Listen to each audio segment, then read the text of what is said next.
So all the honey in here comes from our beehives. We're very proud of the fact that we are the largest producer of Manuka honey in the world, and we have over 21,000 beehives and about 1.5 billion bees. And given the fact that one bee makes only a few grams of honey from the nectar that she carries, you can imagine how many bees you need to make one of these. And that's why they're so special to us.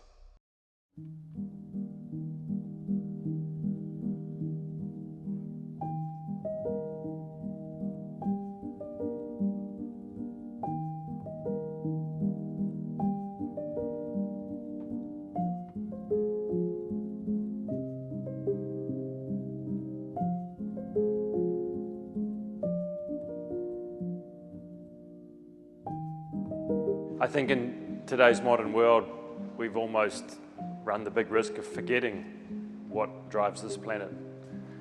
And I think that's a real loss because people don't realize that this world functions because of nature. And if you lose that connection, then you can tend to lose concern. And if you lose concern, then we lose the planet.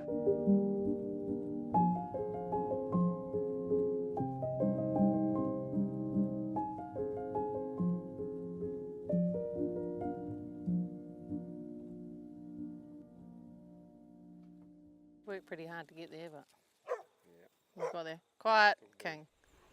Quiet, King.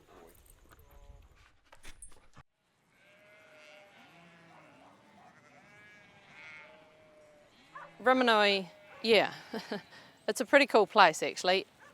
We're 39 k's up the longest no exit road in New Zealand. Every day there's always something to do. You're working with livestock, you know, you have to look after them. So yeah, there's never a dull moment. Yum. It's warm and it's humid and it's beautiful. It can be at times pretty hard, but for me, there's no place I'd rather be.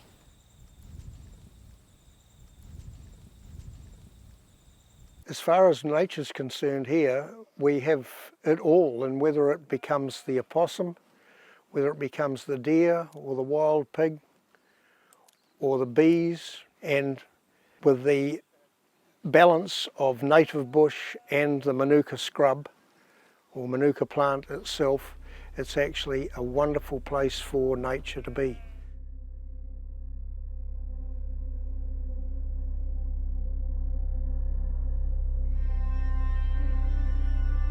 Well, the Manuka tree symbolises new growth, I guess. It's the first plant that comes through saying, you know, we're back to new life. That's going to turn into a flower, these buds. When you come from, say, a cultivated piece of land or even a slip in a flooding event, Mānuka will come in, it seeds itself, it beds itself in, and then it's that first stage of regeneration that you get in the reforestation process. We've got a tree up and behind ourselves up here now that could be up to 50 years of age. Manuka has always been very, very significant with the Maori. And then also we ended up with, you know, the colonials using it as a tea. And not only did they find that as being, you know, a good drink to actually have, but it was also quite therapeutic in its own right. And then now, you know, we've realised how good the actual Manuka honey is that comes from the bees feeding off the flowers.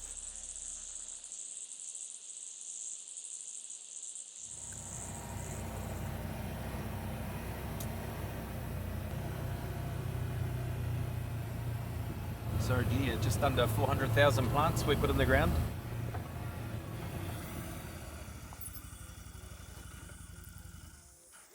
I was always fascinated with bees ever since I was a young boy. I think a beehive is just an absolutely fascinating part of nature. You know, we as human beings can learn so much from bees. They're so well organised. They're such healthy creatures. They know what their hive needs to be healthy. They've always managed to overcome obstacles and challenges in the environment. The bees have intrinsically always known that they need to keep their hive nice and warm. They need to regulate the temperature within the hive, especially within the winter time. They will know if it's pollen deficient, they need to go out and find pollen. And during the honey season, they know their job is to go out and collect the nectar.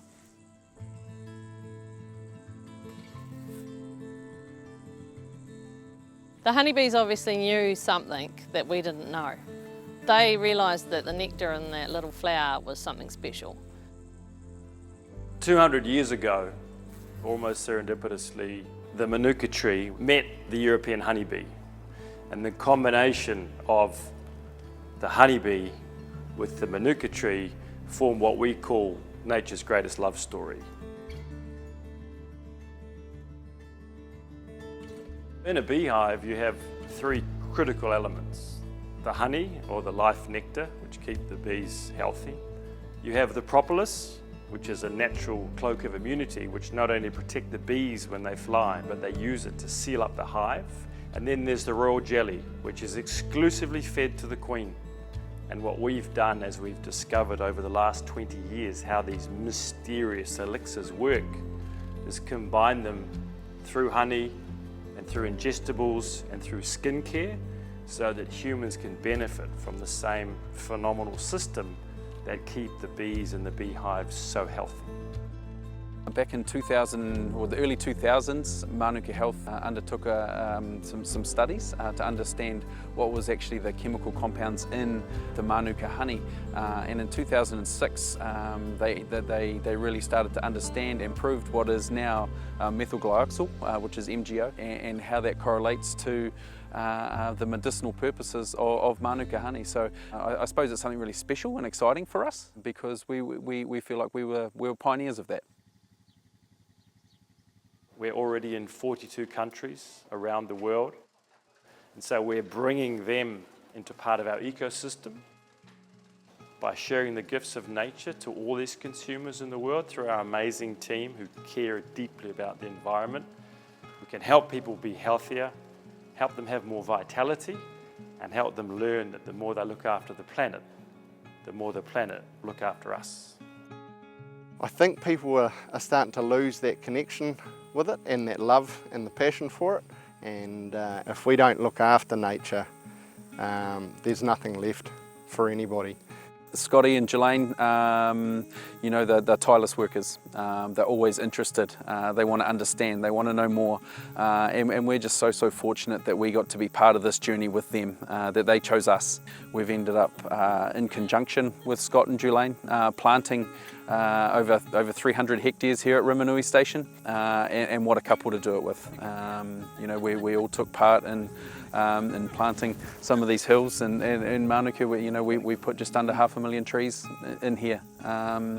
So yeah, incredibly proud of that relationship with them, and proud to call them not only our partners but our friends.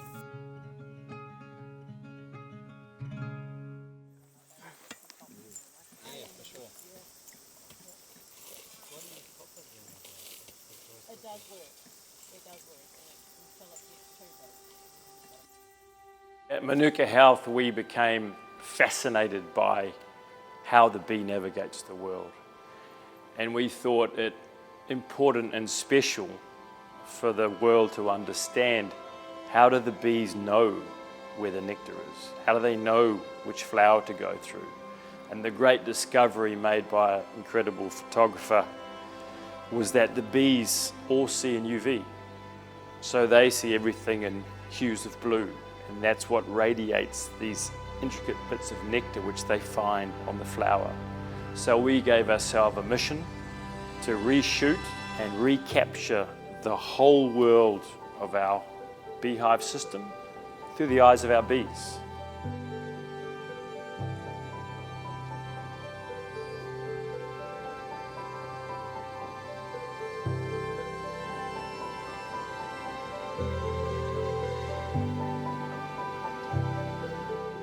because we think it's important that consumers understand the whole system. Because when consumers understand and remember how nature keeps this world moving and how we depend on nature, perhaps, just perhaps, apart from buying some of our products, they'll think twice about next time when they're in nature, and they'll look after it a bit better. And if that would be one of the benefits of what our brand is doing, then that would be one of our legacies, and that's important to us.